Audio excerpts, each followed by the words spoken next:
بسم الله الرحمن الرحيم الذين إن مكناهم في الأرض أقاموا الصلاة وآتوا الزكاة وأمروا بالمعروف ونهوا عن المنكر ولله عاقبة الأمور. بارك الله لنا ولكم في القرآن العظيم ونفعنا وإياكم بالآيات والذكر الحكيم. اللهم صل على محمد وعلى آل محمد كما صليت على إبراهيم وعلى آل إبراهيم إنك حميد مجيد. اللهم بارك على محمد وعلى آل محمد كما باركت على إبراهيم وعلى آل إبراهيم إنك حميد مجيد. সাতকানিয়া ওলামা পরিষদ ও কেরানীহাট ব্যবসায়ীদের যৌথ উদ্যোগে আয়োজিত আজকের আজিমুশান ইসলামী মহাসম্মেলনে উপস্থিত সম্মানিত সভাপতি, উপস্থিত হযরত উলামায়ে কেরাম, শ্রদ্ধাভাজন আমার মুরব্বী সাহেবান, সমবেত ইসলাম প্রিয়, কোরআন প্রেমিক, নবী প্রেমিক, তাওহীদি মুসলমান ভাই ও বন্ধুগণ, আল্লাহ পাক রব্বুল আলামিনের দরবারে শুকরগুজারি আদায় করি যে মহান রব্বুল আলামিন আমাদেরকে আজকের এই মুবারক মজলিসে উলামায়ে কেরামের সাথে আল্লাহর দ্বীনের কথা, কোরআনের কথা আলোচনা করবার জন্য সমবেত হওয়ার তৌফিক দিয়েছেন। রব্বে করিমের দরবারে কালিমাতুশ শুকরের হাদিয়া পেশ করি আলহামদুলিল্লাহ। আমি আপনাদের সম্মুখে পবিত্র কোরআনে কারীমের সূরাতুল হজ্জের 41 নম্বর আয়াত খানা তেলাওয়াত করেছি। উল্লেখিত আয়াতের মধ্যে আল্লাহ পাক রব্বুল আলামিন যারা মুমিন এবং মুসলমান, যারা আল্লাহকে বিশ্বাস করে, আল্লাহর দ্বীনকে যারা বিশ্বাস করে, তাদের হাতে যদি রাষ্ট্র ক্ষমতা যায়, তারা যদি রাষ্ট্র ক্ষমতা পায়, তাহলে তারা কি কাজ করবে সেই দায়িত্বের কথা আল্লাহ কোরআনে পাকের মধ্যে উল্লেখ করেছেন। আল্লাহ বলছেন, আল্লাযীনা ইম্মাক্কান্নাহুম ফিল আরদি আকামুস সালাতা ওয়া আতাউয যাকাতা ওয়া আমারু বিল মা'রুফি ওয়া নাহাউ আনিল মুনকার। ঈমানদার বিশ্বাসী তো তারাই যাদেরকে আমি আল্লাহ যদি রাষ্ট্র ক্ষমতা দান করি, পৃথিবীতে যদি তারা কর্তৃত্ব লাভ করতে পারে, তাহলে তারা সেই রাষ্ট্র ক্ষমতা এবং সেই কর্তৃত্ব ব্যবহার করে কি করবে? আল্লাহ বলছেন যে তারা প্রধানত এবং প্রথমত তারা 4টি কাজ করবে। কয় কাজ? আপনারা কি আমার কথা শুনতেছেন না চতুর্দিকে শুধু হট্টগোল করতেছেন? কথা তো বুঝতে হবে। যদি ঈমানদাররা রাষ্ট্র ক্ষমতা পায়, ক্ষমতায় যায়, তাহলে আল্লাহর কোরআন বলতেছে তারা প্রথমে 4টি কাজ করবে। কয় কাজ? কয় কাজ? পিছন দিয়ে কথা শুনতেছেন আপনারা? কয় কাজ করবে? 4 কাজ করবে। 1 নম্বর কাজের কথা আল্লাহ বলেছেন আকামুস সালাত। তারা সমাজে, রাষ্ট্রে, মুসলিম নাগরিকদের মধ্যে নামাজ কায়েম করবে। এটা হলো সরকারের প্রথম দায়িত্ব। যদি সরকার মুসলিম হয়, ঈমানদার হয়, ক্ষমতাসীন যদি ঈমানদার এবং মুসলমান হয়, তো ক্ষমতায় যাওয়ার পর তাদের সর্বপ্রথম কাজ হলো মুসলমানদের মধ্যে নামাজ কায়েম করবে। 2 নম্বর কাজ হলো ওয়া আতাউয যাকাত। তারা মুসলিম সমাজের মধ্যে যাকাত ব্যবস্থা বাস্তবায়ন করবে। যাকাত ব্যবস্থা বাস্তবায়ন করবে। 3 নম্বর কাজ হলো আমারু বিল মা'রুফ। তারা ক্ষমতা ব্যবহার করে, শক্তি প্রয়োগ করে সমাজের মধ্যে তারা মানুষকে ন্যায় কাজ, ভালো কাজ, সৎ কাজ করবার আদেশ দিবে। 4 নম্বর কাজ হলো ওয়ানাহা আনিল মুনকার। তারা শক্তি প্রয়োগ করে, ক্ষমতা প্রয়োগ করে মানুষকে অন্যায় এবং শরীয়ত গর্হিত কার্যকলাপ থেকে নিষেধ করবে, বাধা দিবে। এই 4টা কাজ হলো, যদি কোনো মুসলমান রাষ্ট্র ক্ষমতা পায়, যদি কোনো মুসলমান কোথাও কর্তৃত্ব পায়, তখন সেই মুসলমানের দায়িত্ব এবং কর্তব্য হলো এগুলো। মুহতারাম হাজিরিন, এই দায়িত্বগুলো আল্লাহ পাক, আল্লাহর কোরআন বলছে। এটা দুনিয়ার কোনো মানুষের বানানো কথা না, এটা কোনো আলেম ওলামাদের কথা না, অথবা এটা ইসলামী রাজনীতিবিদদেরও কথা নয়। এটা সরাসরি আল্লাহর কোরআনের সূরাতুল হজ্জের 41 নম্বর আয়াতের সরল অনুবাদ আমি বললাম।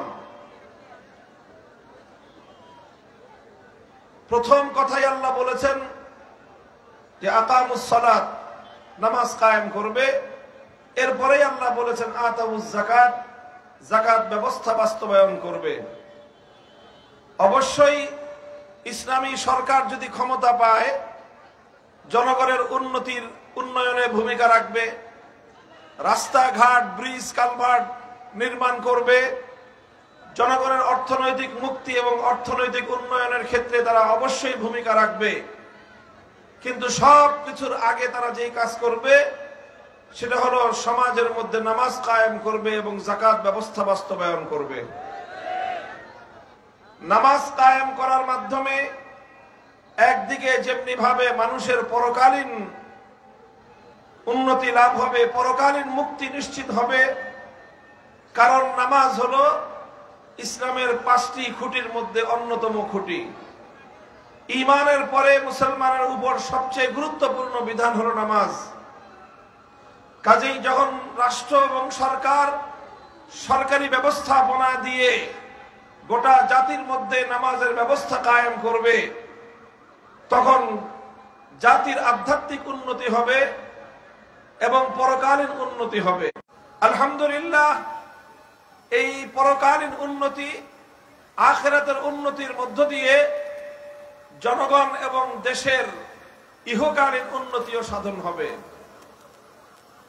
জনগণের এবং রাষ্ট্রের পার্থিব উন্নতিও সাধন হবে। কিভাবে হবে? কোরআনে কারীমের মধ্যে আল্লাহ পাক রব্বুল আলামিন নামাজের উপকারিতা বর্ণনা করতে গিয়ে আল্লাহ নিজেই বলেছেন, ইন্নাস সালাতা তানহা আনিল ফাহশাই ওয়াল মুনকার ওয়া লাযিকরুল্লাহি আকবার ওয়াল্লাহু ইয়ালামু মা তাসনাউন। আল্লাহ বলেছেন যে নিশ্চয়ই নামাজ মানুষকে অন্যায় এবং অশ্লীল কাজ থেকে বিরত রাখে, বাধা দেয়। রাষ্ট্র এবং সরকার যদি সমাজে, রাষ্ট্রে, মুসলমানদের মধ্যে নামাজ বাস্তবায়ন করে, নামাজ কায়েম করে, তাহলে রাষ্ট্রের, সরকারের কোনো মন্ত্রী বেনামাজি থাকতে পারবে না। রাষ্ট্রের কোনো গুরুত্বপূর্ণ আমলা বেনামাজি থাকতে পারবে না। রাষ্ট্রের গুরুত্বপূর্ণ মানুষ, দায়িত্বশীলরা কেউ নামাজ ছাড়া থাকতে পারবে না। গোটা রাষ্ট্রের মধ্যে, গোটা জনগণের মধ্যে যখন নামাজ ব্যাপকভাবে বাস্তবায়িত হবে, তখন যেই নামাজের যে উপকারিতা, অধিকাংশ নামাজীর মধ্যে আমরা আশা করি যে তখন তাদের মধ্যে অন্যায় এবং অশ্লীল কাজ বন্ধ হয়ে যাবে। এর মাধ্যমে জনগণের নৈতিক উন্নয়ন ঘটবে, মানুষের চরিত্রের উন্নতি ঘটবে, মানুষের ইথিক্যাল ডেভেলপমেন্ট হবে। আর এইভাবে যখন মানুষের নীতি নৈতিকতার যখন উন্নয়ন হবে, তখন এই উন্নয়নের সুফল শুধুমাত্র নামাজি ব্যক্তি একা ভোগ করবে না, এই উন্নয়নের সুফল গোটা রাষ্ট্রের সকল জনগণ ভোগ করবে। কারণ যখন রাষ্ট্রের ঊর্ধ্বতন দায়িত্বশীলদের নীতি নৈতিকতার মান উন্নত হবে, তখন রাষ্ট্রের এই ঊর্ধ্বতন দায়িত্বশীলরা জনগণের সম্পদ পাচার করে বিদেশে কোনো বেগমপাড়া করতে পারবে না।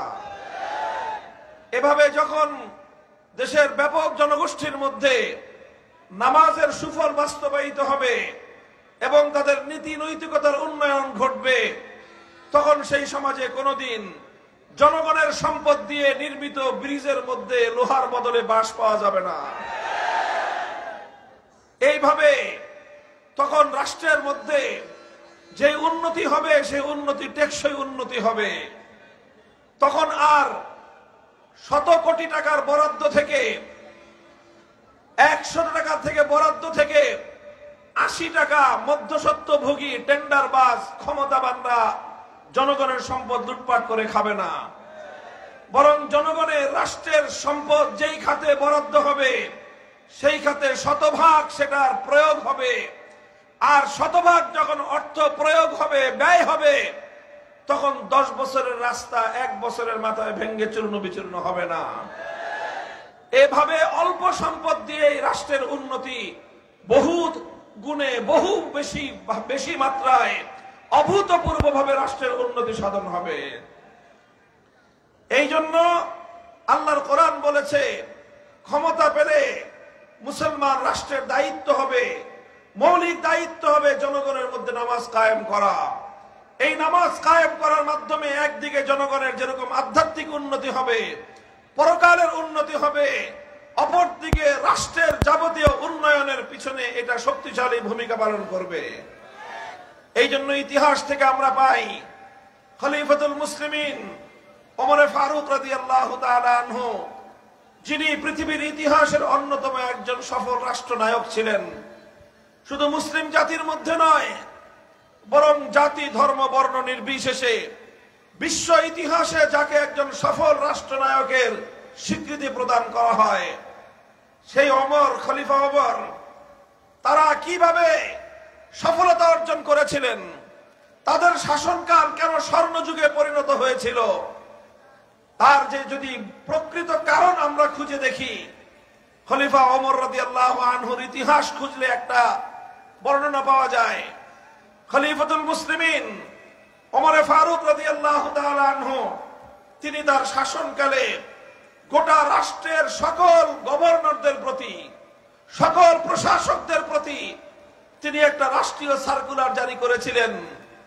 বুখারী শরীফ সহ হাদিসের কিতাবগুলোর মধ্যে তার ভাষ্য উল্লেখ হয়েছে। খলিফা ওমর তার গভর্নরদেরকে লক্ষ্য করে বলেছিলেন, ইন্না আহাম্মা উমুরিকুম ইনদি আস-সালাহ ফামান হাফিজাহা ফাহুয়া লিমা সিওয়াহা আহফাজ ওয়া মান দাইয়াহা ফাহুয়া লিমা সিওয়াহা আদিয়া। হে আমার মুসলিম বিশ্বের গভর্নরেরা, তোমরা শুনে রাখো, আমি খলিফা ওমর বলতেছি, আমার দৃষ্টিতে তোমাদের সবচেয়ে গুরুত্বপূর্ণ কাজ, তোমাদের সবচেয়ে গুরুত্বপূর্ণ দায়িত্ব হলো মুসলিম সমাজের মধ্যে নামাজ কায়েম করা। যেই গভর্নর, যেই দায়িত্বশীল, যেই প্রশাসক সে নামাজকে সঠিকভাবে বাস্তবায়ন করবে, তার দায়িত্বপ্রাপ্ত এলাকার অন্য সকল কাজ আরো নিখুঁতভাবে পরিচালিত হবে। আর যেই গভর্নর, যেই প্রশাসক, যেই দায়িত্বশীল সে নামাজের ব্যাপারে যত্নবান হবে না, নামাজকে ধ্বংস করবে, সে গোটা প্রশাসন, গোটা রাষ্ট্র, জনগণের সকল অধিকার তার দ্বারা খর্ব হবে। মুহতারাম হাজিরিন, এটা ইতিহাসের জ্বলন্ত এক নিদর্শন আপনাদের সামনে আমি উপস্থাপন করলাম। এই জন্য আমরা বিশ্বাস করি, মুসলমানরা যদি তাদের রাষ্ট্র ব্যবস্থার মধ্যে, রাষ্ট্রীয় ব্যবস্থাপনায়, সরকারি উদ্যোগে সমাজের মধ্যে নামাজ কায়েম করার উদ্যোগ গ্রহণ করে, গোটা জাতির নৈতিকতার উন্নয়ন হবে, আধ্যাত্মিকতার উন্নয়ন হবে। সে জাতি আর কোনোদিন দুর্নীতিগ্রস্ত হতে পারে না।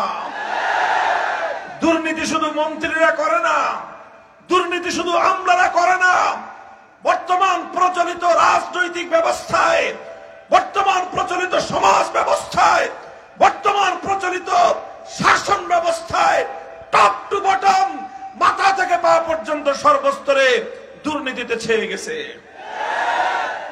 ছোট্ট একটা কথা বুঝাই, লক্ষ্য করে দেখবেন, বর্তমান যে প্রচলিত রাজনৈতিক বন্দোবস্তের মধ্য দিয়ে আমরা পরিচালিত হচ্ছি, এই রাজনীতিতে যারা নেতৃত্ব দেয়, যারা রাজনীতি করে সমাজে, লক্ষ্য করে দেখবেন প্রত্যেকটা রাজনৈতিক নেতার, চাই সে জেলা পর্যায়ের হোক, থানা পর্যায়ের হোক, উপজেলা পর্যায়ের হোক, এমনকি ইউনিয়ন এবং ওয়ার্ড পর্যায়ের হোক, প্রত্যেকজন নেতাকে কিছু ছেলে পেলে পালতে হয়। বলেন, এমন কোন নেতা আছে যে ছেলে পেলে পালে না? আমরা এই সমাজে বসবাস করি, আমরা এই সমাজের বর্তমান প্রজন্মের লোক, এবং সবকিছু আমরা দেখি। আমাদেরকে ভুগিচুগি বুঝে দেওয়া এত সহজ না। এই সমাজে প্রত্যেকটা এলাকায় আছে এরকম প্রচুর পরিমাণ যুবক, কর্মঠ, উদ্যমী, সাহসী, সুস্থ সবল যুবক। তার কোনো প্রফেশন নাই, কোনো চাকরি করে না, কোনো ব্যবসা করে না, তার কোনো প্রফেশন এবং তার কর্মজীবন বলতে কিছুই নাই, তার কোনো পেশা নাই। যদি জিজ্ঞাসা করে কি করো, ভাইয়ের সাথে থাকি। বলেন, এই সকল যুবকদের তার প্রফেশন কি? ভাইয়ের সাথে থাকা।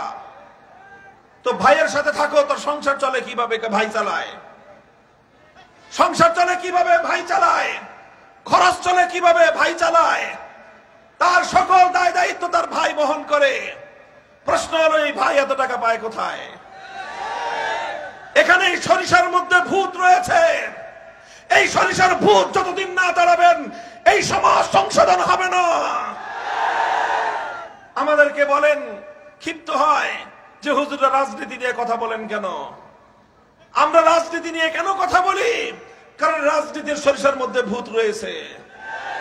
এই ভূত তাড়ানো ছাড়া আমি যতই সংশোধন করি না কেন, আমি যতই ওয়াজ করি না কেন, 2-4 জন বিচ্ছিন্ন মানুষের সংশোধন হতে পারে, সমাজ এবং রাষ্ট্রের সংশোধন সম্ভব নয়। কূপের মধ্যে ইন্দুর মরছে, ইন্দুরকে যদি কূপের মধ্যে রেখে বালতির পর বালতি পানি ফেলান, এই কূপ কোনোদিন পাক হবে?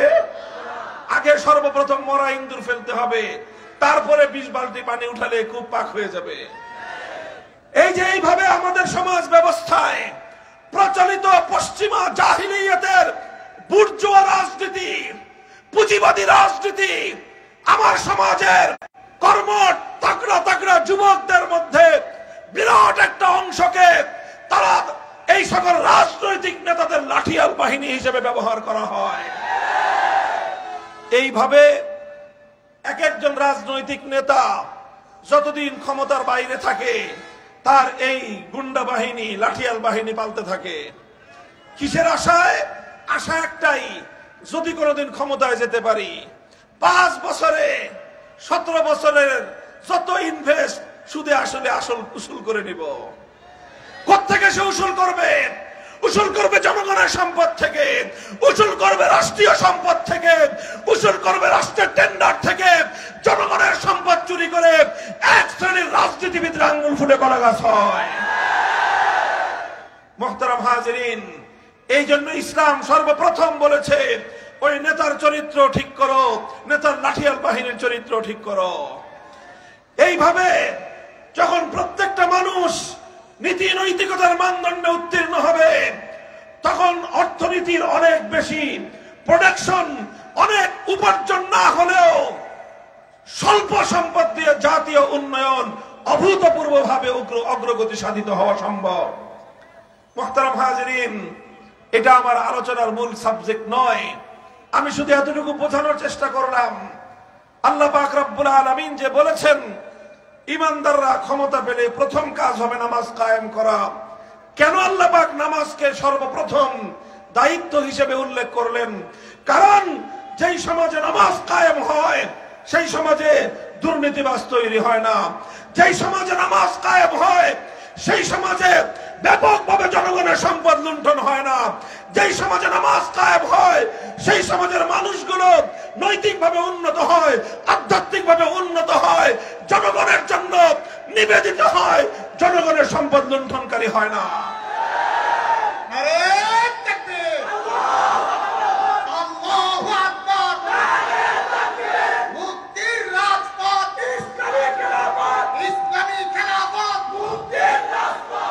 মুহতারাম হাজিরিন, আল্লাহ পাক বলেছেন দ্বিতীয় বিধান, দ্বিতীয় যেই কাজ হবে রাষ্ট্র এবং সরকারের, ওয়া আতাউজ যাকাত, যাকাত ব্যবস্থা বাস্তবায়ন করবে।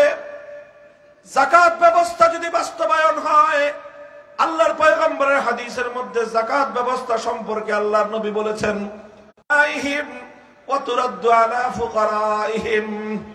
যাকাত ব্যবস্থা হলো সমাজের মধ্যে অর্থনৈতিক ভারসাম্য তৈরি করার একটা ব্যবস্থা, যেন সমাজের মধ্যে মানুষের মধ্যে ভারসাম্যহীনতা সৃষ্টি না হয়।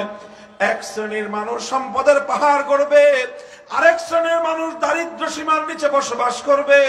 যাকাত ব্যবস্থা বাস্তবায়ন হলে কশ্চিনকালেও এই ভারসাম্যহীন অর্থ ব্যবস্থা প্রতিষ্ঠা হতে পারে না। আমরা আল্লাহর কোরআনকে সামনে রেখে ইসলামের যাকাত ব্যবস্থার উপর আস্থা রেখে দ্ব্যর্থহীন ভাষায় চ্যালেঞ্জ করে বলতে পারি, কোন রাষ্ট্র এবং সমাজের মধ্যে যদি রাষ্ট্রীয়ভাবে সরকারিভাবে যথাযথভাবে যদি যাকাত ব্যবস্থা বাস্তবায়ন করা হয়, সেই সমাজে দারিদ্র বলতে কোনো কিছু থাকতে পারে না। মুহতারাম হাজিরিন, এই যে নামাজ এবং যাকাত, এই সকল ব্যবস্থা যথাযথভাবে বাস্তবায়ন করা, এটা সরকার এবং রাষ্ট্রের অন্যতম গুরুত্বপূর্ণ দায়িত্ব। এবার আপনারা আমার কাছে একটা প্রশ্নের জবাব দিবেন বুঝে শুনে। আপনারা কি আমার কথা সবাই বুঝতেছেন? কারা কারা বুঝতেছেন হাত তুলেন দেখি। মাশাআল্লাহ, হাত নামান। এবার হাত বুঝে শুনে একটা প্রশ্নের জবাব দিবেন। লক্ষ্য করেন, স্লোগান বন্ধ করেন, লক্ষ্য করে বুঝেন। আমি একটা প্রশ্ন করছি, প্রশ্নের জবাব দিন আপনারা। নামাজ ইসলামের 5 স্তম্ভের অন্যতম একটা, ঠিক কিনা? যাকাত ইসলামের 5 স্তম্ভের আরেকটা, কথা ঠিক কিনা? নামাজ এবং যাকাত ইসলামের সবচেয়ে গুরুত্বপূর্ণ বিধানগুলোর মধ্যে অন্যতম, কথা ঠিক?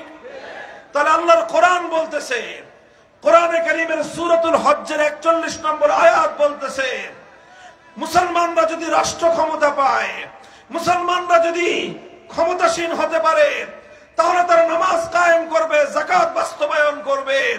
কোরআনের এই আয়াতের দ্বারা বোঝা যায় কি ইসলাম কি বলে, রাষ্ট্র ক্ষমতার সাথে ইসলামের সম্পর্ক আছে না নাই?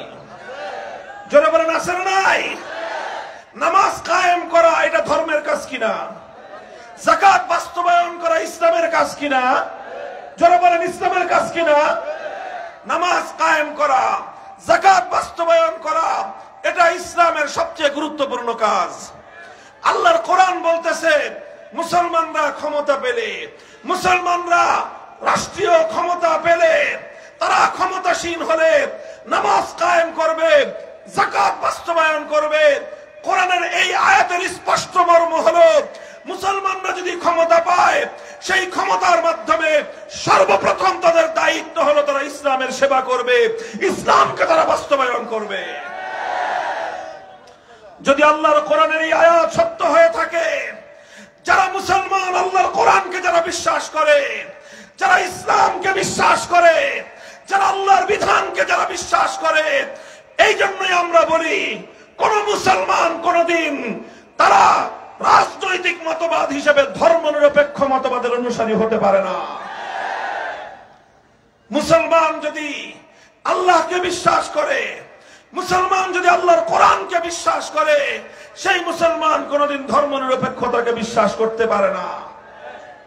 বলবেন কারণটা কি? বুঝাই দিচ্ছি আমি আপনাদেরকে, কেন মুসলমান ধর্মনিরপেক্ষ মতবাদ গ্রহণ করতে পারে না। কারণ ধর্মনিরপেক্ষ মতবাদ, সেকুলারিজম কাকে বলা হয়? ধর্মনিরপেক্ষ মতবাদ এবং সেকুলারিজমের মূল কথা হলো এই, রাষ্ট্রের সাথে ধর্মের কোনো সম্পর্ক থাকতে পারবে না। আপনারা বুঝছেন আমার কথা? ধর্মনিরপেক্ষ মতবাদের অর্থ হলো রাষ্ট্রের সাথে ধর্মের কোনো সম্পর্ক থাকতে, কোন ধর্মেরই সম্পর্ক থাকবে না। রাষ্ট্র থাকবে নিরপেক্ষ, রাষ্ট্রের সাথে ইসলামেরও সম্পর্ক থাকবে না, রাষ্ট্রের সাথে হিন্দু ধর্মেরও সম্পর্ক থাকবে না, রাষ্ট্রের সাথে বৌদ্ধ ধর্মেরও সম্পর্ক থাকবে না, রাষ্ট্রের সাথে খ্রিস্টান ধর্মেরও সম্পর্ক থাকবে না। রাষ্ট্র থাকবে সব ধর্মের বিবেচনায় নিরপেক্ষ। এর নামই হলো ধর্মনিরপেক্ষ রাষ্ট্র ব্যবস্থা, ধর্মনিরপেক্ষতার রাজনীতি। তাহলে ধর্মনিরপেক্ষতার মূল কথা হলো রাষ্ট্রের সাথে ধর্মের কোনো সম্পর্ক নাই। এবার লক্ষ্য করে দেখেন, কোরআনে কারীমের সূরাতুল হজ্জের 41 নম্বর আয়াত বলতেছে, যদি মুসলমানরা রাষ্ট্র ক্ষমতা পায়, সেই ক্ষমতা দিয়ে তারা ইসলামকে বাস্তবায়ন করবে। অর্থাৎ ইসলাম বলে, আল্লাহর কোরআন বলে, মুসলমানরা ক্ষমতা পেলে রাষ্ট্রকে ইসলাম অনুযায়ী পরিচালনা করতে হবে। ধর্মনিরপেক্ষ মতবাদ বলতেছে যে রাষ্ট্র কোন ধর্মের সঙ্গে সম্পর্ক রাখতে পারবে না। এই জন্যই বলি, হিন্দু, বৌদ্ধ, খ্রিস্টান, অন্যান্য ধর্মাবলম্বীরা রাজনৈতিক মতবাদ হিসেবে ধর্মনিরপেক্ষ মতবাদ, সেকুলারিজমকে তারা গ্রহণ করলে করতে পারে, তাদের কোনো সমস্যা নাই। কিন্তু কোন মুসলমান কোনদিন ধর্মনিরপেক্ষ হতে পারে না। কথা বুঝলেন? স্লোগান দিয়েন না, এখন কথাটা বুঝেন, গভীর কথা। এই কথা আজকে মীমাংসা করতে হবে বাংলাদেশে। এই কথার মীমাংসা না করলে আগামীর বাংলাদেশ, এই বিভক্তি দূর হবে না।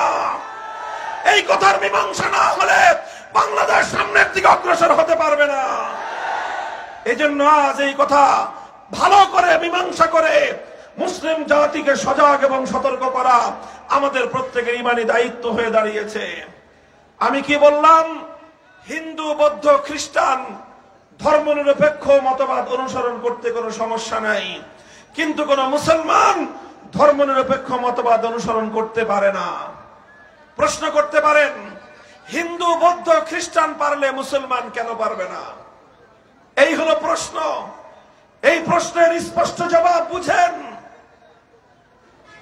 আবার বলছি, ধর্মনিরপেক্ষ মতবাদ কাকে বলা হয়? ধর্মনিরপেক্ষ মতবাদের অর্থ হলো রাষ্ট্রের সাথে ধর্মের কোনো সম্পর্ক থাকতে পারবে না। এই মতবাদ যদি মানে একজন হিন্দু, তাহলে সেই হিন্দুর ধর্মীয় দৃষ্টিকোণ থেকে কোনো সমস্যা নাই। এই মতবাদ যদি একজন বৌদ্ধ বা খ্রিস্টান গ্রহণ করে, তাহলে তাদের ধর্মের দিক থেকে কোনো সমস্যা নাই। কেন সমস্যা নাই? কারণ হিন্দু ধর্মাবলম্বীকে তার ধর্ম এই কথা বলে না। এই কথা বলে না যে তোমার রাষ্ট্রটাকে হিন্দু ধর্ম অনুযায়ী চালাতে হবে। বৌদ্ধ বা ইহুদি খ্রিস্টান ধর্মের মধ্যে এমন কোন বিধান নাই যে রাষ্ট্রকে ধর্ম অনুযায়ী চালাতে হবে। সুতরাং একজন মানুষ একই সময়ে ধর্মনিরপেক্ষ মতবাদ অনুসরণ করতে পারে, আবার হিন্দুও থাকতে পারে।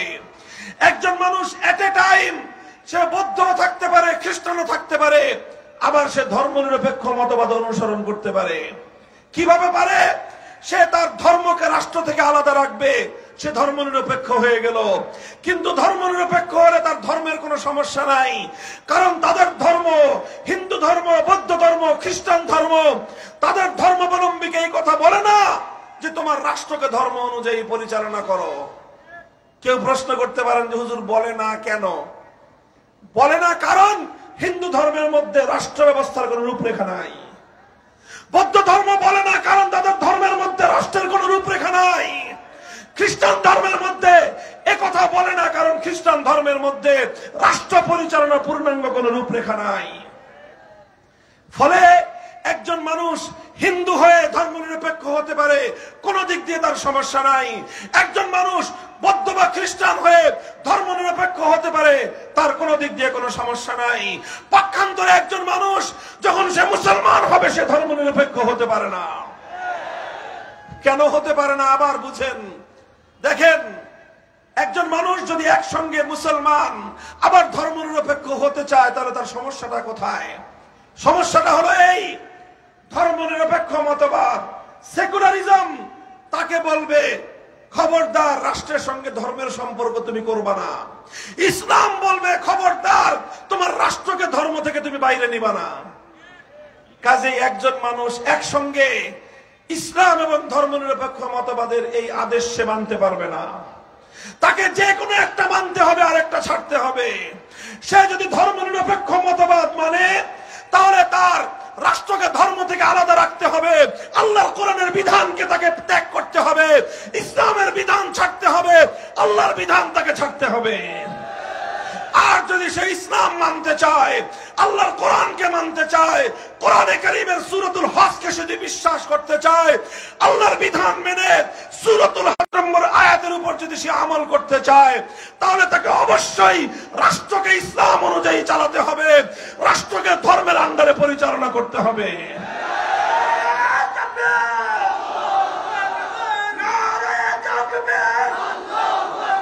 খোদার আকাশ, খোদার জমিন, সর্বকায়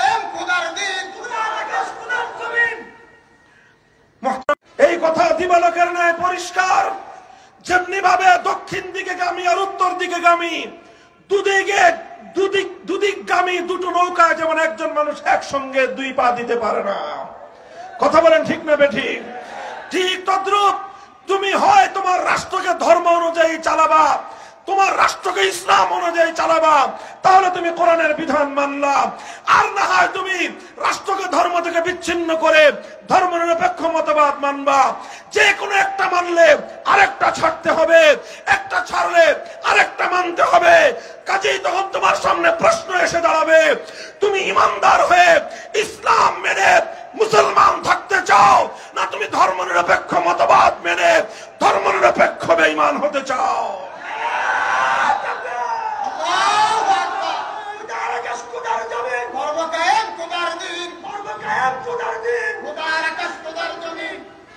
মুহতারাম হাজিরিন, আপনারা কেউ বলতে পারেন, হুজুর আপনি বলতেছেন একজন মুসলমান একই সঙ্গে ধর্মনিরপেক্ষ এবং মুসলমান থাকতে পারে না, অথচ আওয়ামী লীগের লোকজন তো থাকলো। এরা একই সঙ্গে ধর্মনিরপেক্ষ আবার মুসলমানও থাকলো। ভাই, এটা থাকলো কিভাবে জানেন? এটা থাকলো হলো, এই কথা পরিষ্কার, যারা একই সঙ্গে নিজেদেরকে মুসলমান বলে দাবি করে, আবার একই সঙ্গে মতবাদ হিসেবে ধর্মনিরপেক্ষ মতবাদের অনুসারী বলে যারা নিজেদেরকে পরিচয় দেয়, তাদের অবস্থা দুই অবস্থার যে কোনো এক অবস্থা। হয় তারা ধর্মনিরপেক্ষ মতবাদ এবং ইসলাম উভয়টাকে বুঝে শুনে এই কথা বলে। যদি বুঝে শুনে এই কথা বলে কেউ, ধর্মনিরপেক্ষ মতবাদকে যদি কেউ বুঝে শুনে গ্রহণ করে থাকে, স্পষ্ট কথা পরিষ্কার চ্যালেঞ্জ করে বলতে পারি, সে একটা কাট্টা বেঈমান এবং কাফের। আর যদি ধর্মনিরপেক্ষ মতবাদ না বুঝে শুনে এটার অনুসরণ করে থাকে, সেক্ষেত্রে বলতে হবে তার ইসলাম ঠিক আছে, ঈমান ঠিক আছে, তবে সে ধর্মনিরপেক্ষ মতবাদটাকে না বুঝে শুনে একটা মতবাদ অনুসরণ করার কারণে সে একটা গণ্ডমূর্খ। হয় যারা মুসলমান হয়ে রাষ্ট্র ব্যবস্থায় ধর্মনিরপেক্ষ মতবাদের অনুসারী, তারা হয় বেঈমান, না হয় গণ্ডমূর্খের দল। তৃতীয় অবস্থা হওয়ার কোনো সুযোগ নাই। মুহতারাম হাজিরিন, এই কথাগুলো আমি এজন্যই বলছি, ধর্মনিরপেক্ষ মতবাদ নামক এই কুফরি মতবাদের মাধ্যমে লক্ষ নয় কোটি কোটি মুসলমানকে বেঈমান বানিয়ে সেরেছে। ও দোস্ত, তাই আজ মুসলমানদের কথা পরিষ্কার ভাষায় বুঝতে হবে, বলতে হবে। আমি আমার ব্যক্তিগত কোরআন হাদিসের অ্যানালাইসিস অনুযায়ী আমি দেখেছি এই সমাজের মধ্যে নানা রকম অন্যায় অপকর্ম আছে। সমাজে সমস্ত অন্যায় অপকর্মের দ্বারা মানুষের আমল নষ্ট হয়। একজন মানুষ মাদক সেবন করে, আমল নষ্ট হয়। একজন মানুষ চুরি করে, ডাকাতি করে, দুর্নীতি করে, এটার দ্বারা তার আমল নষ্ট হয়। কিন্তু প্রচলিত পশ্চিমা ধর্মনিরপেক্ষ মতবাদের রাজনীতির দ্বারা একজন মানুষের ঈমান নষ্ট হয়। এই জন্য একজন মানুষের আমলকে পরিশুদ্ধ করবার চেয়েও ঈমানকে পরিশুদ্ধ করা অনেক ঐতিহাসিক দায়িত্ব এবং কর্তব্য। কাজে ইসলামের দৃষ্টিতে, আল্লাহর কোরআনের দৃষ্টিতে, কোরআনে কারীমের সূরাতুল হজ্জের 41 নম্বর আয়াতের ব্যাখ্যায় দ্ব্যর্থহীন ভাষায় কথা বলা যায়, মুসলমান কোনদিন ধর্মনিরপেক্ষ হতে পারে না, মুসলমান কোনদিন সেকুলার হতে পারে না। ঐতিহাসিক ভাবেও এটা তো বললাম আমি কোরআনের আলোকে, ইসলামের দৃষ্টিকোণ থেকে মুসলমানদের দেশে কোনদিন ধর্মনিরপেক্ষ মতবাদ চলতে পারে না। ঠিক ঐতিহাসিক ভাবেও মুসলমানদের এই দেশ, এই শাহজালাল, শাহ মাকদুম, খান জাহান আলীদের এই দেশে কোনদিন ধর্মনিরপেক্ষ মতবাদ চলতে পারে না, ঐতিহাসিক ভাবেই পারে না। বলবেন কোন ইতিহাসের রেফারেন্স আপনি দিচ্ছেন? আমি ইতিহাসের রেফারেন্স দিচ্ছি। আমরা জানি 190 বছর পর্যন্ত ব্রিটিশের আধিপত্যবাদের বিরুদ্ধে সংগ্রাম করে আমাদের এই দেশটা স্বাধীন হয়েছিল।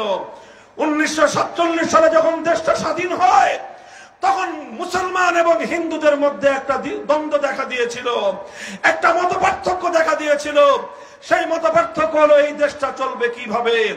তখন সংখ্যাগরিষ্ঠ মুসলমান এমন একটা ভূখণ্ড চাই যেই ভূখণ্ডে আর কিছু হোক বা না হোক, সেই ভূখণ্ড অনেক বড় না হতে পারে, সেই দেশ সেই ভূখণ্ড অর্থনৈতিকভাবে অনেক সমৃদ্ধ না হতে পারে, সেই ভূখণ্ড সামরিকভাবে অনেক শক্তিশালী না হতে পারে, কিন্তু মুসলমানদের সেই ভূখণ্ডে আর কিছু না থাকলেও সেই ভূখণ্ডে আইন চলবে, আল্লাহর আইন। সেই ভূখণ্ডের সংবিধান হবে আল্লাহর কোরআনের সংবিধান। হিন্দুরা বলেছিল না, আমরা এমন একটা দেশ চাই যেই দেশটা ধর্মনিরপেক্ষ মতবাদ অনুযায়ী পরিচালিত হবে। শেষ পর্যন্ত 47 সালে দেশ ভাগাভাগি হয়েছে। বৃহৎ ভাগ 16 আনার মধ্যে 12 আনা নিয়েছে হিন্দুরা, 4 আনা দিয়েছিল মুসলমানদেরকে। ভাগাভাগির সময় মুসলমানদের সঙ্গে বঞ্চনা করা হয়েছে, মুসলমানদের সঙ্গে বৈষম্যমূলক আচরণ করা হয়েছে, মুসলমানদেরকে তাদের ন্যায্য এবং প্রাপ্য অধিকার থেকে বঞ্চিত করা হয়েছে। আমরা মুসলমান, আমাদের পূর্বপুরুষরা সব বৈষম্য মেনে নিয়েছিল, সমস্ত বঞ্চনা মেনে নিয়েছিল, শুধু একটা স্বপ্ন নিয়ে, শুধু একটা তামান্না নিয়ে, শুধু একটা আকাঙ্ক্ষা নিয়ে। সেই আকাঙ্ক্ষা ছিল আর কিছু পাই বা না পাই, একটা দেশ পাবো, একটা ভূখণ্ড পাবো, যেই ভূখণ্ডে আমরা শাসিত হব আল্লাহর কোরআনের আইনের দ্বারা। মুহতারাম হাজিরিন, এভাবেই 47 সালে দেশটা ভাগ হয়েছিল। সেই দেশ ভাগ করে ইসলামী রাষ্ট্র গঠন করবার জন্য গোটা ভারতবর্ষে সবচেয়ে বেশি ত্যাগ আর কোরবানি স্বীকার করেছিল বাংলাদেশের মুসলমানেরা। কিন্তু দুঃখ এবং পরিতাপের বিষয়, 24 বছর পর্যন্ত পশ্চিম পাকিস্তানের স্বৈর শাসকরা আল্লাহর জমিনে কোরআনের বিধান বাস্তবায়ন না করে তারা যেমনি ভাবে আল্লাহর সঙ্গে বেঈমানি করেছে, আল্লাহর সঙ্গে গাদ্দারি করেছে, মুসলমানদের সঙ্গে তারা বিশ্বাসঘাতকতা করেছিল। এজন্যই 71 সালে পাকিস্তান ভেঙ্গে টুকরো হয়ে গিয়েছে, বাংলাদেশ স্বাধীন হয়েছে। কিন্তু বিগত 53 বছর পর্যন্ত সেই 47 সালের ভাগ অনুযায়ী যারা ধর্মনিরপেক্ষ মতবাদ মানবে তাদের দেশ হলো ভারত, আর যারা মুসলমানদের ভূখণ্ড এই বাংলাদেশে থাকতে চায় তাদের দাবি ছিল, তাদের আকাঙ্ক্ষা ছিল, তাদের ভাগে পড়েছিল এমন একটা ভূখণ্ড যেই ভূখণ্ডে আইন চলবে ইসলামী শরীয়তের, যেই ভূখণ্ডে আইন চলবে আল্লাহর কোরআনের, যেই ভূখণ্ডে সংবিধান হবে আল্লাহর কোরআনের। মুহতারাম হাজিরিন, কিন্তু দুঃখ এবং পরিতাপের বিষয়, 71 সালে মুক্তিযুদ্ধে বিজয় অর্জন করার পরে 71 সালে যারা মুক্তিযুদ্ধে নেতৃত্ব দিয়েছিলেন সেই আওয়ামী লীগের নেতা শেখ মুজিবুর রহমান সাহেব, তিনি যখন পাকিস্তান থেকে ছাড়া পেয়ে লন্ডন হয়ে দেশে ফিরে আসবেন তখন তাকে দেশে ফিরতে দেওয়া হয় নাই। বাংলাদেশে আসার আগে তাকে নয়াদিল্লিতে তার প্লেন ল্যান্ড করতে বাধ্য করা হয়েছে। ভারতের নয়াদিল্লি থেকে তৎকালীন ভারতের প্রধানমন্ত্রী শ্রীমতী ইন্দিরা গান্ধী শেখ মুজিবুর রহমান সাহেবের কাছে একটা চিরকুট লিখে, প্রেসক্রিপশন লিখে দিয়েছিলেন আর বলেছিলেন তোমার দেশের সংবিধান হবে এমন একটা সংবিধান যেই সংবিধানের মূলনীতিগুলি হবে সব ভারতীয় সংবিধানের মূলনীতি। এইভাবে 71 সালে মুক্তিযুদ্ধে বিজয় অর্জন করার পরে 72 সালে সংবিধান রচনার মধ্য দিয়ে এই স্বাধীন মুসলমানদের ভূখণ্ডকে ভারত মাতার চরণ তলে বলি দেওয়া হয়েছিল। এভাবে বিগত 53 বছর পর্যন্ত বাংলাদেশের মুসলমানদের সাথে বিশ্বাসঘাতকতা করা হয়েছে, বেঈমানি করা হয়েছে, তাদেরকে আল্লাহর কোরআনের শাসন থেকে বঞ্চিত করা হয়েছে, তাদেরকে ইসলামী আইন থেকে বঞ্চিত করা হয়েছে। আমরা 2024-এর জুলাই আগস্টের বিপ্লবের পর এখন আমরা বলতে চাই আমরা অনেক কিছু দেখেছি, আমরা আর ভারতীয় আধিপত্যবাদ দেখতে চাই না। আমরা মুসলমানদের মাটিতে ভারতীয় আধিপত্যবাদের, ধর্মনিরপেক্ষ মতবাদের সংবিধান দেখতে চাই না। আমরা এমন একটা বাংলাদেশ দেখতে চাই যেই বাংলাদেশের জন্য 1947 সালে শেরে বাংলাকে ফজলুল হক ঐতিহাসিক লাহোরে প্রস্তাব দিয়েছিলেন, যেই প্রস্তাব অনুযায়ী মুসলমানদের স্বাধীন ভূখণ্ড বাংলাদেশে আল্লাহর কোরআনের শাসন জারি হওয়ার কথা। দোস্ত, যদি আজ আমরা আল্লাহর কোরআনের শাসনের দিকে ফিরে যেতে পারি, যদি ইসলামী শাসন কায়েম করতে পারি, যদি আমরা আল্লাহর কোরআনের সূরাতুল হজ্জের এই আয়াতের বিধানগুলো বাস্তবায়ন করতে পারি, একদিকে যেমনি ভাবে মুসলমানদের শত বছরের, হাজার বছরের তামান্না পূর্ণ হবে। অপরদিকে হিন্দু, বৌদ্ধ, খ্রিস্টান সহ প্রতিটি জাতি যার যার প্রাপ্য অধিকার ফিরে পাবে। আমি ওপেন চ্যালেঞ্জ করে বলতে পারি, ইসলাম যেভাবে অন্যান্য ধর্মাবলম্বীদের অধিকারের নিশ্চয়তা দিয়েছে, ইসলাম যেভাবে অন্যান্য ধর্মাবলম্বীদের জান, মাল, ইজ্জত, আবরু এবং ধর্মীয় নিরাপত্তা নিশ্চয়তা দিয়েছে, পৃথিবীর আর কোন মতবাদ সেভাবে দিতে পারে নাই। তাই এজন্য আজ 5ই আগস্টের বিপ্লব পরবর্তী বাংলাদেশে, হে আমার যুবক ভাইয়েরা, তরুণ প্রজন্ম, হে বাংলাদেশের সচেতন জনতা, এবার বাংলাদেশে 5ই আগস্টের বিপ্লব আমাদেরকে চোখে আঙুল দিয়ে দেখিয়ে দিয়েছে, যদি দেশের জনগণ প্রস্তুত হয়, জনগণের সেই প্রস্তুতির সঙ্গে যদি আমার আল্লাহর সাহায্য শামিল হয়, পৃথিবীর কোন শক্তি তাদেরকে দাবায় রাখতে পারে না। কথা বলেন ঠিক না বেঠিক? জুলাই আগস্টের বিপ্লব হয়েছে, খুব বড় কোন রাজনৈতিক দলের নেতৃত্বের প্রয়োজন হয় নাই, বড় কোন নেতার নেতৃত্বের প্রয়োজন হয় নাই। এদেশের যুব প্রজন্ম যখন, এদেশের তরুণ ছাত্র জনতা যখন ফ্যাসিবাদের বিরুদ্ধে বুকের রক্ত দিতে প্রস্তুত হয়ে গিয়েছে, তাদের রক্তের সাগরে 15 বছরের ফ্যাসিবাদী সরকার ভেসে গেছে বঙ্গোপসাগরে।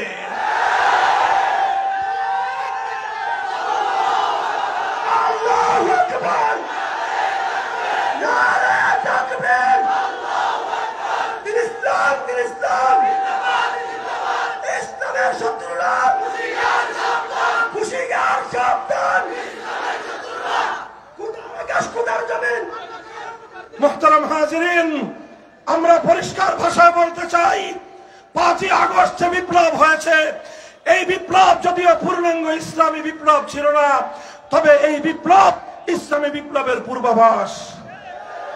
যেমনি ভাবে সূর্য উদয়ের আগে পূর্ব দিগন্তের সুবহে সাদেকের উদয় ঘটে, আগামীর বাংলাদেশে ইসলামী বিপ্লব আসছে, 5ই আগস্টের বিপ্লব ছিল ইসলামী বিপ্লবের পূর্বাভাস।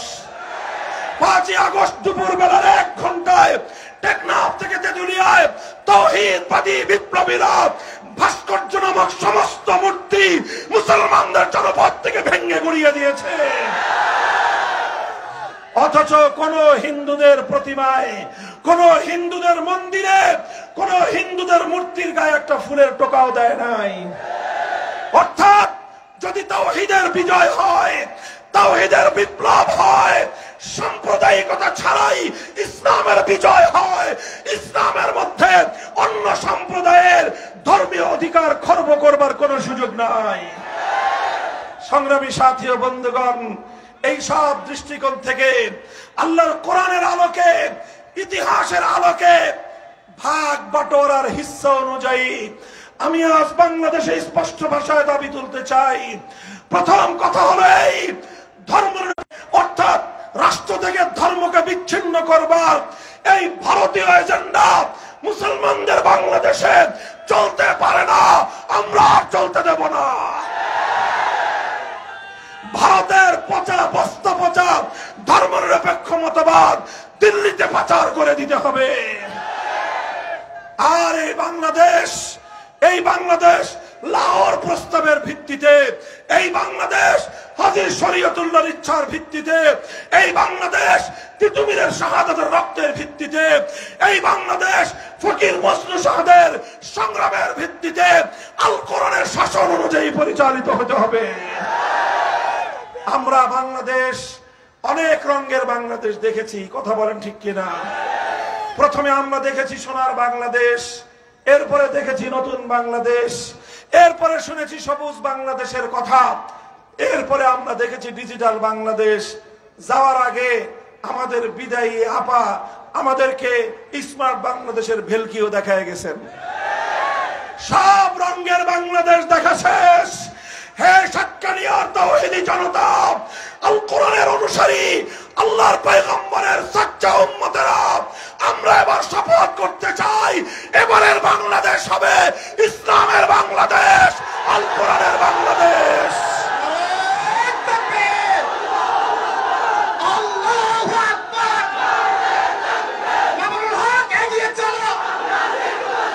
আমরা আছি তোমার সাথে, মুক্তির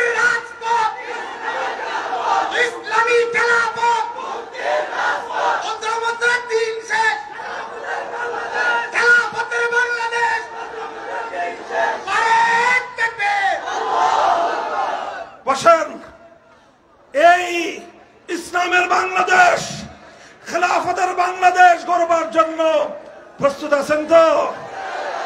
মনে রাখবেন, এটা শুধুমাত্র বক্তৃতা দিয়ে হবে না। যারা মনে করেন মামুনুল হক সাহেব বক্তৃতা দিয়ে কায়েম করে ফেলবে, ভুল ধারণা। শুধু বক্তৃতা দিয়ে বিপ্লব আসে না, শুধু বিপ্লব দিয়ে, শুধু বক্তৃতা দিয়ে আদর্শের বিজয় হয় না। শুধু স্লোগান দিয়ে ইসলামকে বিজয়ী করবেন, ইসলাম কায়েম করবেন সম্ভব? শুধু স্লোগান দিয়েও সম্ভব না, শুধু বক্তৃতা দিয়েও সম্ভব না। এজন্য আমাদের প্রত্যেককে আদর্শিকভাবে ইসলামী রাষ্ট্র ব্যবস্থার পক্ষে ঘাম ঝরানো দাওয়াতি পরিশ্রম করতে হবে।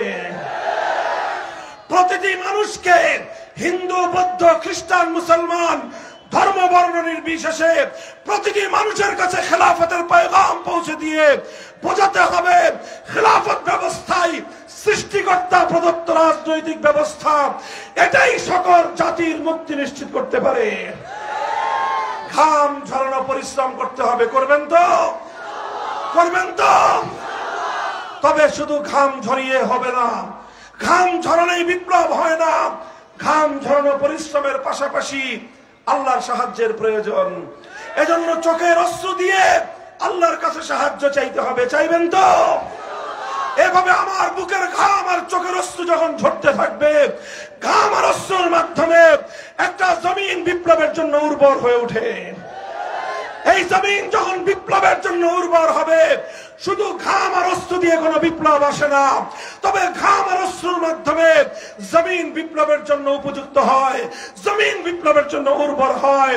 এই ঘাম আর অশ্রু দিতে দিতে এই জমিন যখন বিপ্লবের জন্য উর্বর হবে, তখন সেই উর্বর জমিনে শাহাদাতের রক্ত দিতে হবে। সেই শাহাদাতের রক্ত দেওয়ার জন্য আবু সাঈদ, মুগ্ধ, খুবাইব আর মাহমুদের মতো 2000 নয়, যদি 2 লক্ষ যুবকের তাজা প্রাণের প্রয়োজন হয়, মাথায় শহীদি কাফনের, শহীদি ঈদগাহে রক্ত দিতে কারো প্রস্তুত থাকবো?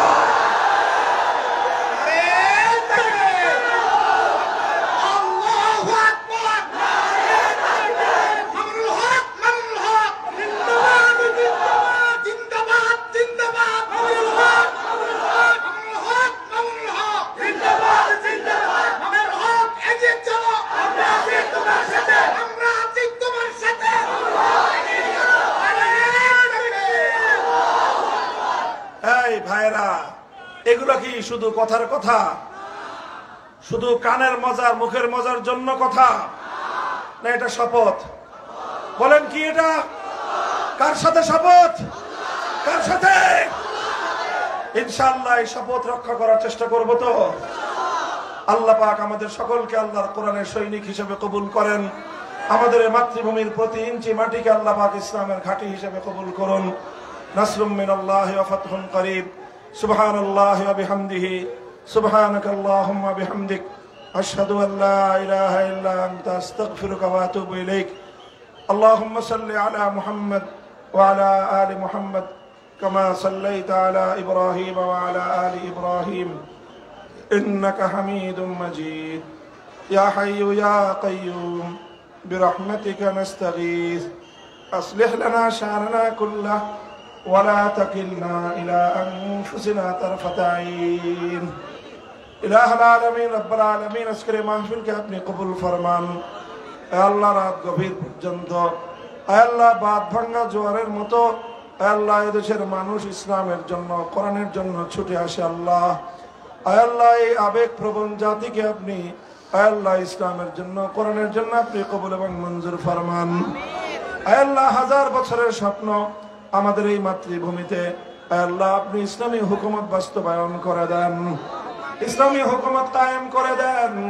ইলাহুল আলামিন রব্বুল আলামিন আমাদের সকলকে আল্লাহ আপনার দ্বীনের সৈনিক হিসেবে আপনি কবুল এবং মঞ্জুর ফরমান। ইলাহুল আলামিন উলামায়ে কেরামের কিয়াদত কায়েম করে দেন। আল্লাহ, জাতির অন্যান্য শ্রেণী এবং পেশার মানুষদেরকে, ব্যবসায়িক ভাইদেরকে, চাকরিজীবীদেরকে, সকল শ্রেণী পেশার মানুষদেরকে আল্লাহ উলামায়ে কেরামের নেতৃত্বে ইসলাম কায়েমের জন্য ঐক্যবদ্ধ হওয়ার তৌফিক ইনায়াত ফরমান। ইলাহুল আলামিন আমাদের এই প্রাণপ্রিয় মাতৃভূমি, আল্লাহ, শত শহীদ, লাখ লাখ শহীদের রক্ত শহীদ গাজীর রক্ত অশ্রু এবং ঘামের বিনিময়ে গড়া এই জমিনকে আল্লাহ আপনি আল্লাহ আপনার কোরআনের রাজ কায়েমের জন্য কবুল করে নিন। আল্লাহ আমাদের পরবর্তী প্রজন্মকে আপনি ইসলামের উপর কায়েম আর দায়েম রাখুন, ইস্তেকামতের সাথে থাকার তৌফিক এনায়েত ফরমান। আল্লাহ যে কথাগুলো আলোচনা হলো এগুলো আলোচক এবং শ্রোতা আল্লাহ আমাদের সকলের হৃদয়ের কথা বানিয়ে দিন, আমল করার তৌফিক এনায়েত ফরমান।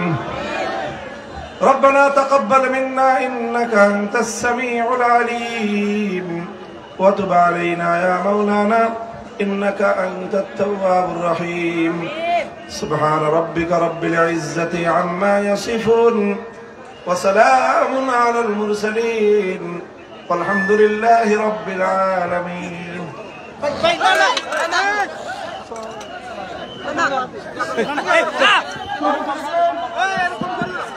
সম্মানিত উপস্থিতি, আমরা জানতে করি আমাদের মেহমানের কষ্ট আপনারা একটু ওদিকে দিলেন, আমরা জানতে না করে আমাদের মেহমানের কষ্ট না হয়, যাতে আমাদের মেহমানদের কষ্ট না হয়।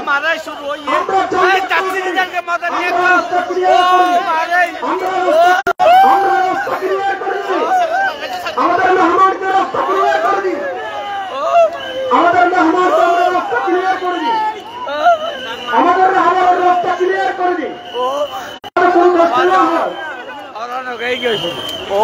রাস্তা ক্লিয়ার করে দিই। আগামী জুমাবার তখন থেকে তাদের পশ্চিম পাশে ইস্তেমার প্রাঙ্গণ পরিষদের উদ্যোগে বিশাল মাহফিল প্রধান বক্তা হিসেবে উপস্থিত থাকবেন যেমন আল্লামা লুৎফুর রহমান ফরাইজি সাহেব ঢাকা। আপনাদের সকলকে দাওয়াত করা যাচ্ছে। 1 million বিলো 1 million আমরা সকলে সুশৃঙ্খল ভাবে নিজ নিজ গন্তব্যের দিকে এগিয়ে যাই, যাতে আমাদের দ্বারা অন্য কোনো ভাইয়ের কষ্ট না হয়। সরকারি ওলামা পরিষদ এবং ব্যবসায়ী বিন্দু কর্তৃক আয়োজিত ইসলামী মহাসম্মেলনকে খেলা দাহাই দিয়ে সকলকে এই তো আনন্দ করে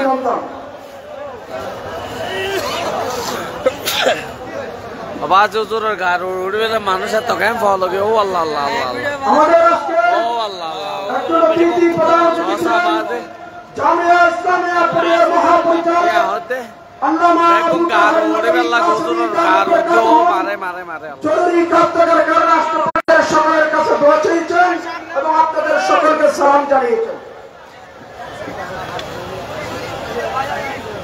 মানুষের হারহান আওয়াজ অবস্থা খারাপ। আগামী 26 ফেব্রুয়ারি সকালে তার অন্তর্গত খাগড়িয়া ফুলদারগোনা ওরিয়ন গ্যাং সোসাইটির উদ্যোগে ইসলামী মহাসম্মেলন প্রধান বক্তা হিসেবে উপস্থিত থাকবেন হাকিমুন নফস আল্লামা মুস্তাকুন নবী কাসেমি দাওয়াত বরকাতুহু। আপনাদের সকলকে দাওয়াত করা যাচ্ছে।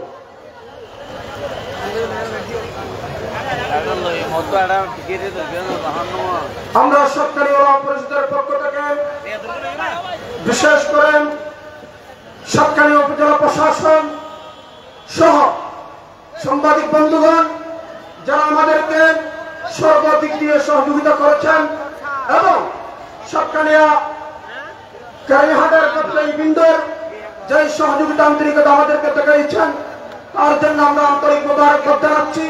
বিশেষভাবে অক্টোবর 14 হকারের যেই কষ্ট আমরা দিয়েছি, যে ওনারা যে আন্তরিকতা আমাদেরকে দেখাইছেন তার জন্য আমরা ওলামা পরিষদের পক্ষ থেকে তাদের শুকরিয়া আদায় করি।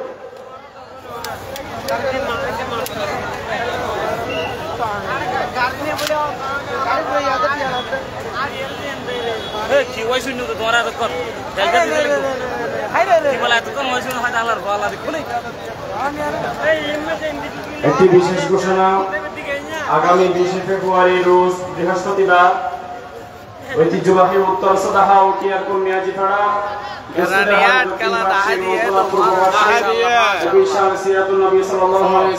অনুষ্ঠিত হবে। উক্ত মাহফিলে আলোচনা পেশ করবেন কারি নুরুল্লাহ সাহেব, হযরত জনাব মাওলানা আব্দুল্লাহ মারুফ সাহেব এবং আরো বিভিন্ন ওলামায়ে কেরামগণ তাকরীর পেশ করবেন। আপনাদের সকলকে দাওয়াত দেওয়া হলো।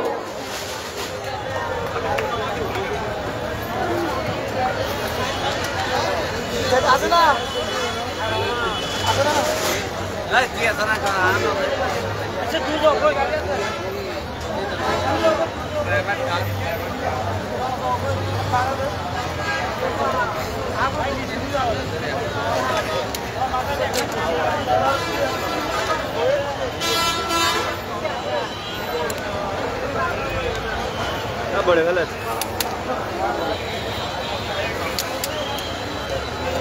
नहीं आगे इधर लगला दाढ़ी वाला था ना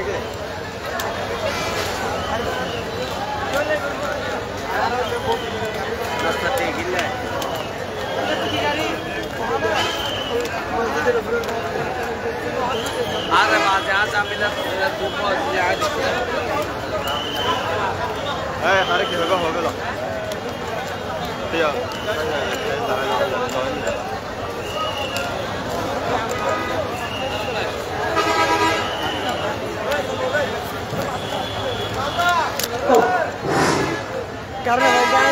আলহামদুলিল্লাহ আলহামদুলিল্লাহ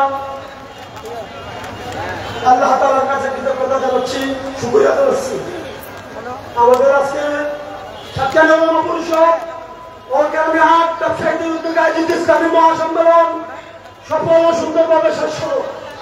আমি আজকে এই মাহফিলে এই মহাসম্মেলনে আমাদের বাংলাদেশ ক্লাব যুব মুসলিম বাংলাদেশ ক্লাব এবং আমার বাংলাদেশ হাজারুল ইসলাম বাংলাদেশ সকল এবং আমি বাংলাদেশ ক্লাব যুব মুসলিম সকল সংগ্রামী সাথী ও বন্ধু বান্ধবকে আমাদের যে সহকারে মঞ্চ আসার জন্য অনুরোধ করছি। আমরা আমাদের কাজ শেষ করে সকলে যাব। আমাদের কিছু অসমাপ্ত কাজ বাকি আছে, এগুলো শেষ করে আমরা যাবো ইনশাআল্লাহ।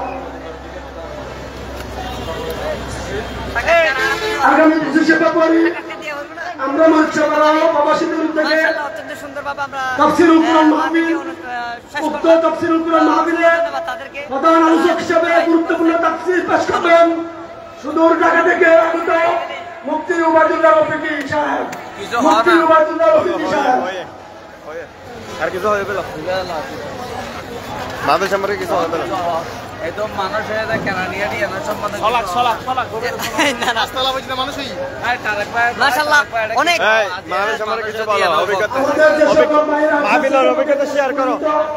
প্রত্যেক স্বেচ্ছাসেবকদের প্রতি অনুরোধ, আমাদের গ্লাস এবং মুর্শিদ না আছে স্বেচ্ছাসেবক কিছু শেয়ার করো। আমাদের সংগঠনের দায়িত্বশীলদের হাতে পৌঁছে দিলে অনেক ভালো হবে। মাহফিল কেমন লাগছে বলো?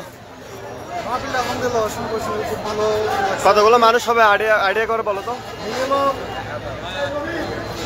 5000 মানুষ হবে, 5000 শুধু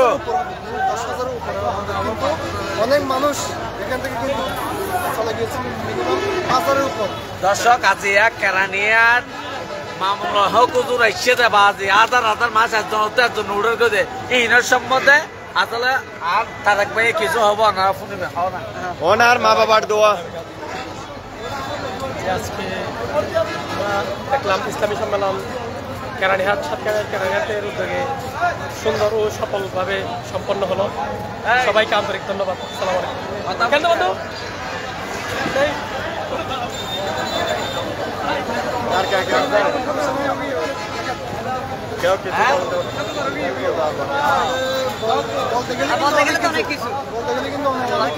জীবনের প্রথমবার দেখলাম মামুনুলকে সরাসরি, ভালো লাগছে।